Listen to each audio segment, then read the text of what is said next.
राजधानी भोपाल में क्या कुछ हालात हैं कोरोना वायरस के संक्रमण को लेकर, उसे जानने के लिए हम सीधे रुख करेंगे हमारे संवाददाता वासु चौरे का। वासु, आंकड़े काफी चिंताजनक हैं, डराने वाले हैं। हम देख रहे हैं पिछले कुछ दिनों में 200 से ज्यादा मरीज राजधानी भोपाल में पॉजिटिव मिल रहे हैं और चिंताजनक बात यह है कि अब ये वायरस नए इलाकों में भी फैलता जा रहा है।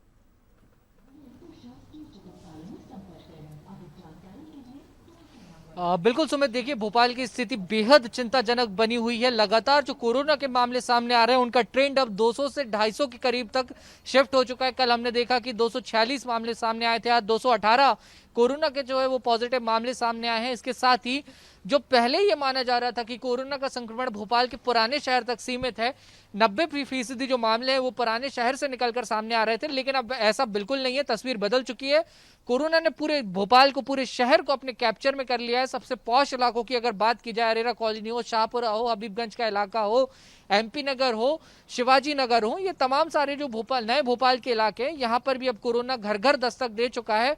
अब इसके तहत जो रैपिड एंटीजन जो टेस्ट है उसकी पद्धति पे अब सरकार आ गई है। इसका भी ये फायदा होता है कि 1 से 1.5 घंटे के भीतर जो रिपोर्ट है वो आ जाती है। इससे पता चल जाता है कि कोई व्यक्ति पॉजिटिव है या नहीं है।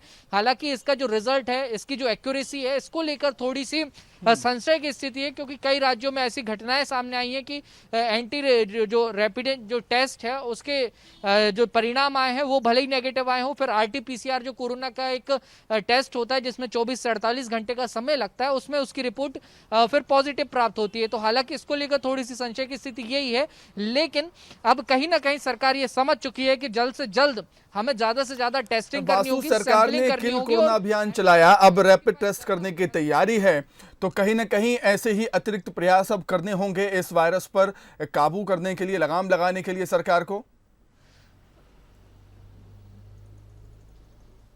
बिल्कुल सुमित, देखिए समझने वाली बात यह है कि जो कोरोना वायरस है इसकी कोई वैक्सीन नहीं है, इसकी कोई दवाई नहीं है, ना ही इसकी कोई चिकित्सा की पद्धति अभी तक डिक्लेयर हो पाई है, ऑफिशियली WHO ने जारी की है। ऐसा बिल्कुल भी कुछ नहीं है। हम लगातार प्रयास करते जा रहे हैं। लगातार जो है एक तरीके से अगर देखा जाए तो पहले हमने ऑक्सीजन थेरेपी अपनाई, फिर प्लाज्मा डोनेशन पे हम आए, किस तरीके से कोरोना को खत्म किया जाए, हराया जाए, उसका इलाज किया जाए। तो इन तमाम चीजों से हम आगे बढ़कर आए। फिर किल कोरोना अभियान चलाया जिससे बड़े पैमाने पर टेस्टिंग की गई, लोगों को आइसोलेट किया गया। लेकिन ये सारे जो टेस्ट हुए थे सुमित, ये RT-PCR मेथड के तहत हुए थे, जिसमें रिपोर्ट आने में 24 से 48 घंटे का समय अमूमन लगता है, लेकिन हमने देखा कि इससे भी ज्यादा समय लग रहा था। लेकिन अब जो एक रैपिड एंटीजन टेस्ट पे इसकी पद्धति को जो सरकार अपनाने जा रही है, ये बेहद आवश्यक हो चुका था सुमित, क्योंकि जिस तरीके से कोरोना के रोज नए नए मामले निकलकर सामने आ रहे थे, जो बिल्कुल वासु, हम समझ सकते हैं राजधानी भोपाल में चिंताजनक हालात बने हुए हैं, क्योंकि लगातार हम पिछले कुछ दिनों से देख रहे हैं 200 के पार पॉजिटिव मरीजों की संख्या पहुंच रही है। वासु, आपका बहुत बहुत शुक्रिया हमारे साथ जुड़ने के लिए, तमाम बातचीत के लिए।